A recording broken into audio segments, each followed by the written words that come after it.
सुनथे महतारी पर्वत माँ बैठे हो।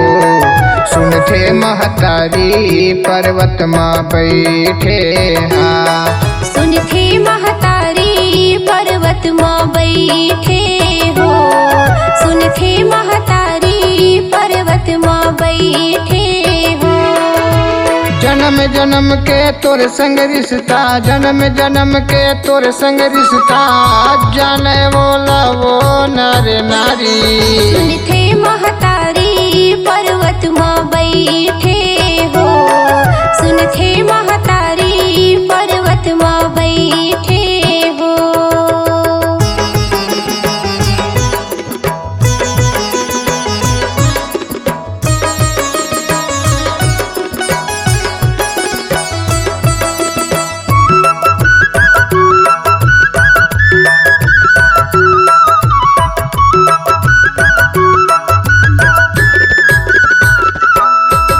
मैहर माँ कहाई हो माता, तोर नाम शारदा माई।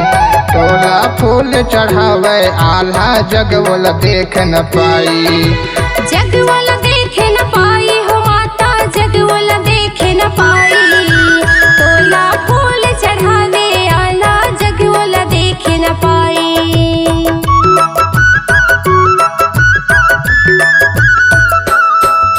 मैहर में कहाई हो माता, तोर नाम शारदा माई। तोला फूल चढ़ावे आल्हा जगवल देख न पाई। जगवल देखे न पाई हो माता, जगवल देखे न पाई। तोला फूल चढ़ावे आला जगवल देखे न पाई। संसार तारणी विंध्यवासिनी, संसार तारणी विंध्यवासिनी, जग के तही वो हितकारी। सुनथे महतारी पर्वत माँ बैठे हो। सुनथे महतारी पर्वत माँ बैठे हो। सुनथे महतारी पर्वत माँ बैठे हाँ। सुनथे महतारी पर्वत माँ बैठे हाँ।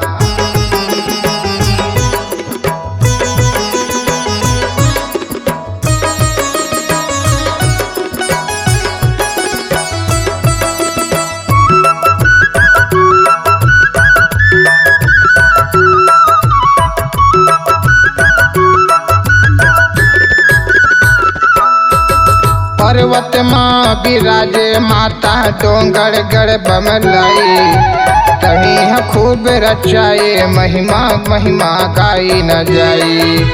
महिमा गाई न जाए हो माता, महिमा गाई न जाए। तैहा खूब रचाए माया, महिमा गाई न जाए।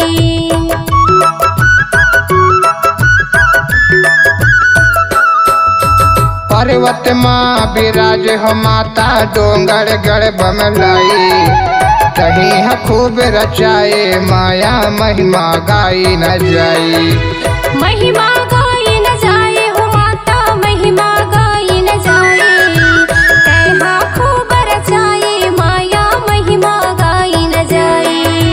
नित नित मैया शीश झुकावो, नित नित माता शीश झुकावो, चरण कमले बमलाई। सुनथे महतारी पर्वत माँ बैठे हो।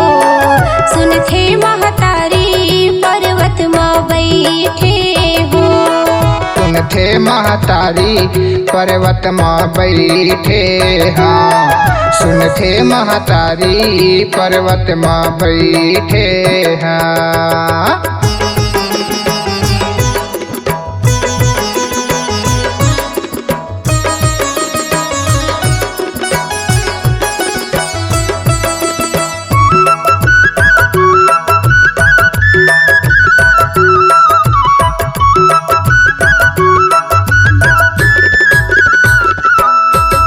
एक रूप विराजे सुंदर, तोला जाने खल्लाली। तोर दर्शन बर सब जन तर से ऋषि मुनि ज्ञानी। ऋषि मुनि ज्ञानी हो माता, ऋषि मुनि ज्ञानी। तोर दर्शन बर सब जन तर से ऋषि मुनि ज्ञानी।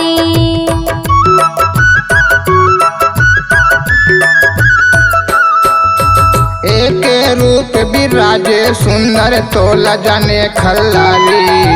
तोरे दर्शन बर सब जन तर से ऋषि मुनि ज्ञानी। ऋषि मुनि ज्ञानी हो माता ऋषि मुनि ज्ञानी। तोर दर्शन पर सब जन तर से ऋषि मुनि ज्ञानी। संसार तारणी विंध्यवासिनी, संसार तारणी विंध्यवासिनी, जग के तही वो हितकारी। सुनते महतारी पर्वत माँ बैठे, हाँ सुनते महतारी पर्वत माँ बैठे, हाँ सुनते महतारी पर्वत माँ बैठे हो। सुनते महतारी पर्वत माँ बैठे हो। जन्म जन्म के तोर संग रिश्ता, जन्म जन्म के तोर संग रिश्ता, जाने बोला वो नर नारी। सुनते महतारी पर्वत माँ बैठे हो। सुनते महतारी पर्वत माँ बैठे हो। सुनते महतारी पर्वत माँ बैठे, हाँ सुनते महतारी पर्वत माँ बैठे हो।